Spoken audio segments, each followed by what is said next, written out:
They say the land remembers. Here in Christchurch, I believe it. It's been over a decade since 2011, and the city wears its history in scars of steel and wire, in the empty lots that sit like missing teeth in a smile. And me, I suppose I'm the same. You can rebuild, you can fill the gaps, but the memory of the shaking and the breaking that followed never really leaves you. Her name was Maya. She was a painter with hands that were perpetually stained with turquoise and ochre, the scent of turpentine clinging to her like a second skin. She saw the world in a way I couldn't, not as a series of problems to be solved, but as a canvas of light and shadow. We lived in a small timber-framed house in Littleton, perched on a hill overlooking the harbor. Our life was a collage of salty air, the mournful call of the port horn, the clatter of my steel-capped boots by the door after a day on a construction site, and the shared dream of one day buying a piece of land in the Golden Bay. It was our mantra, the thing we'd whisper to each other late at night. The bay soon. Our home was her gallery. Canvases leaned against every wall, vibrant, chaotic landscapes of the Port Hills that seemed to pulse with a life of their own. I loved her work, even when I didn't understand it. I loved watching her, the intense focus in her dark eyes, the way she'd chew on her lower lip when a color wasn't quite right. Our life was good.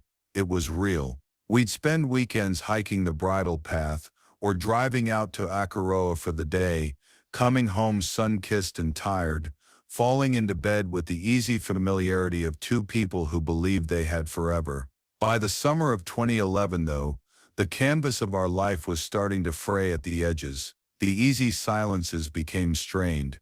The conversations were shorter, more functional. We were orbiting each other, two planets in a decaying gravitational pull. I was working longer hours, taking every overtime shift I could, obsessed with the increasing price of land. I was saving for that dream in the bay, convinced that a change of scenery was the plaster we needed for the cracks in our foundation. She was growing quieter, her paintings becoming more abstract, more turbulent, filled with jarring slashes of black and crimson. When I asked her about them, she'd just shrug.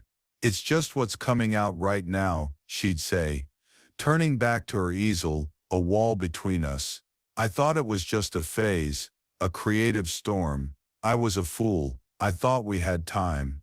Then came February 22nd, lunchtime. I was on a scaffold 6 stories up, right in the heart of the central city, when the ground began to roar. It wasn't a tremor. It was a detonation from the depths of the earth. The world dissolved into a blur of violence. The air turned thick with dust, concrete, and the high, thin sound of screaming. I remember clinging to the bucking steel frame as the beautiful old building beside ours pancaked, floor by floor disappearing in a cloud of gray death. In that moment of pure animal terror, there was only one thought, one name. A prayer screamed into the chaos. Maya. The hours that followed are a smear of adrenaline and horror. I scrambled down the scaffold and ran. I ran through a city that had become an apocalyptic nightmare. Facades of buildings had sheared off, revealing offices and apartments like broken dollhouses. Papers still fluttering from desks. The familiar streets were an obstacle course of rubble, live wires sparking in pools of water, and shattered glass. My phone was useless, the network dead. Every wailing siren was a fresh wave of panic that seized my lungs. Was she at her studio in the arts center? Was she at home? The arts center was one of the first places I heard had been hit hard. Its stone towers crumbled. My heart hammered against my ribs, a frantic trapped bird. I found her hours later, back in Littleton. The journey through the tunnel was a nightmare in itself, a slow crawl through darkness and fear. When I finally got to our street, I saw her. She was sitting on the curb outside our house, which was still standing but looked wounded, its chimney gone, a gaping hole in the roof. She was covered in a fine layer of dust, her vibrant clothes muted to a uniform gray. When she saw me, stumbling towards her, calling her name, she didn't run into my arms. She just stood up, and the look in her eyes wasn't relief. It was something else, something hollowed out, as if she'd seen through the world and out the other side. "I thought you were dead," she whispered, and the words held no emotion, no joy at my survival. They were just a statement of fact. In the days and weeks that followed, we were survivors, but we were not partners. The city was in a state of suspended shock, punctuated by the gut-wrenching rattle of aftershocks that sent us diving for cover. We slept on a mattress in the living room, surrounded by bottled water, canned food, and a wind-up radio that crackled with news of the dead and the missing. We were closer physically than we had been in months, yet an impossible chasm had opened between us. The shared trauma didn't fuse us together. It blasted us apart, exposing the fractures that had been there all along. I tried to talk, to bridge the gap with the only language I had left, the future. "When this is over, we'll go," I'd say, my voice sounding hollow in the dusty room. "We'll get that land, start fresh." I was talking about Golden Bay, our shared myth, but she wasn't living there anymore. She was living in the terrifying absolute present that the earthquake had revealed. She would just stare out the window at the broken harbor, her expression unreadable. The end came about a month later. On a day the sky was a bruised, heavy purple. We were listening to the radio, another long list of names, of buildings to be demolished. She reached over and turned the volume down. The sudden silence was deafening. She looked at me and her eyes were clear, focused for the first time in weeks. "I'm leaving, Liam," she said. Her voice was calm, steady. It was the voice of a decision made, not in haste, but in the crucible of disaster. My first thought was a surge of desperate hope. Leaving Christchurch. We can go together. Now, we don't have to wait. She shook her head slowly, a small, sad movement. The dust was gone, but she still looked like a ghost of the woman I loved. "No," she said, her voice gentle but firm.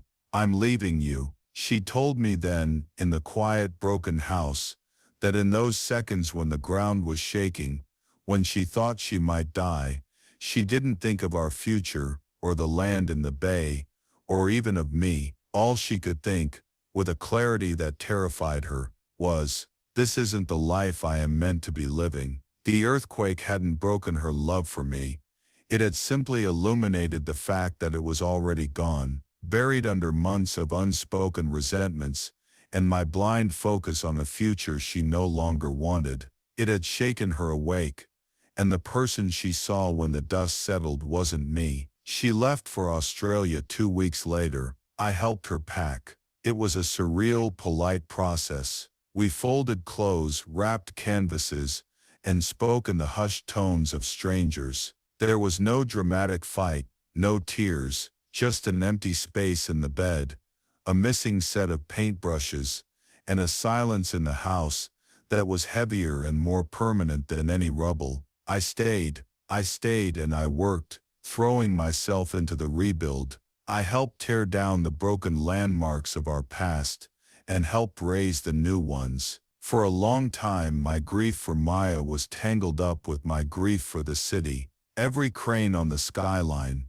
every newly paved road, was a painful reminder of moving on, a process I was part of but couldn't seem to manage for myself. Now, all these years later, Christchurch is a city reborn, but the memory of what it was and what we all went through is etched into its new identity. It's the same for me. I've rebuilt my life, but sometimes when I walk past the restored Arts Center, or look out over the harbor from the Port Hills on a clear day, I think of her. I don't feel anger anymore, just a profound, quiet sadness. The earthquake took thousands of things from thousands of people. From me it took the woman I loved, not by taking her life, but by showing her a truth she could no longer ignore. The ground shook, and our whole world broke with it.